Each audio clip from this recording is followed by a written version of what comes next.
Lors de son accession à l'indépendance en 1977, la loi numéro 148 AN 80 du 5 octobre 1980 crée le port autonome international de Djibouti. Comme toute institution publique, le PAID est placé sous la tutelle du président de la République de Djibouti. Un terminal à conteneurs a été mis en service en 1985. La guerre civile en Éthiopie et Somalie ont rénové le rôle géostratégique de Djibouti concernant notamment le programme alimentaire mondial PAM des Nations Unies. La naissance de l'Érythrée en 1994 priva l'Éthiopie d'accès à la mer. La République de Djibouti occupe une position géostratégique exceptionnelle qui la place au carrefour de l'Europe, l'Afrique et la péninsule arabique sur la deuxième route maritime la plus utilisée par le commerce international. Sa situation est stratégique dans la Corne de l'Afrique, au point de rencontre de la mer Rouge et du golfe d'Aden, en constitue un point de passage obligé entre la mer Méditerranée et l'océan Indien. Cette position constitue un atout majeur et logiquement une opportunité évidente sur laquelle le pays veut s'appuyer afin de monnayer sa place dans le cadre d'une économie régionale.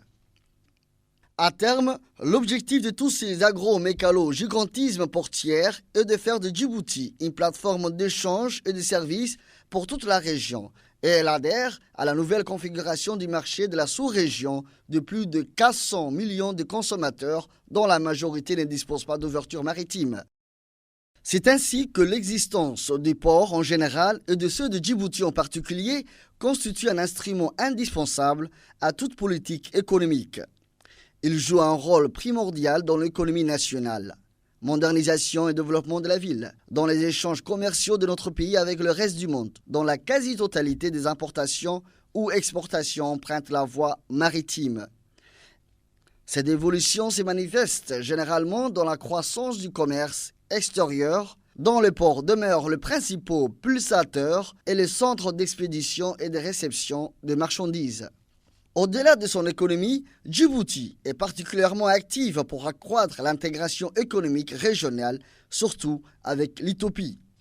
Djibouti semble résolument tourné vers son objectif de hub logistique régional.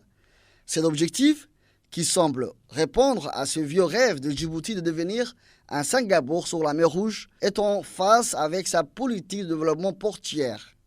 Cela s'est concrétisé par la construction et la modernisation des installations portières ainsi que de liaisons terrestres en faisant de Djibouti un hub maritime et logistique régional afin de traiter une grande partie du flux de l'Afrique de l'Est dont les marchandises sont destinées aux pays est-africains. Outre sa position stratégique et depuis son élection en 1999, le président de la République, son Excellence M. Ismaël Omar Guelleh, s'est donné comme objectif de moderniser les infrastructures portières de notre pays. Djibouti a considérablement modernisé les équipements portiers, notamment ceux consacrés à la manutention portière, a permis à ce que de gros porteurs fassent de Djibouti une de leurs escales sur la route maritime. Avec un personnel qualifié capable de relever ces défis, nos infrastructures portières disposent donc aujourd'hui de tous les éléments nécessaires pour accueillir le porte-conteneurs de dernière génération. Djibouti a même réussi à combiner mer, air, terre. La construction du nouveau chemin de fer entre Djibouti et l'Éthiopie illustre très bien cette politique. À cela s'ajoutent d'autres projets d'interconnexion entre l'Est et l'Ouest africain, notamment un projet qui devra relier à terme Djibouti à Dakar. La position stratégique de Djibouti n'est pas uniquement favorable pour le transport maritime. Le pays peut également servir d'hub aérien pour les États enclavés de l'Afrique orientale. Un certain nombre d'accords et mémorandums sont engagés avec l'Éthiopie et le Sud-Soudan pour que ces derniers puissent utiliser les installations aéroportières djiboutiennes. Djibouti compte affirmer son statut de port d'entrée du COMESA et profiter à côté du marché éthiopien dont 80% des marchandises est absorbé par le corridor Djibouti-Galafi, parmi elles des produits pétroliers et des aides alimentaires et l'exportation du café éthiopien vers l'Europe. La République de Djibouti a réussi à se trouver au cœur des stratégies du commerce maritime international. Au-delà des questions de la modernisation et développement portière, Djibouti est devenu également un pôle de sûreté et de sécurité maritime essentiel sur l'ensemble de la mer Rouge, du Bab el-Mandeb et du golfe d'Aden.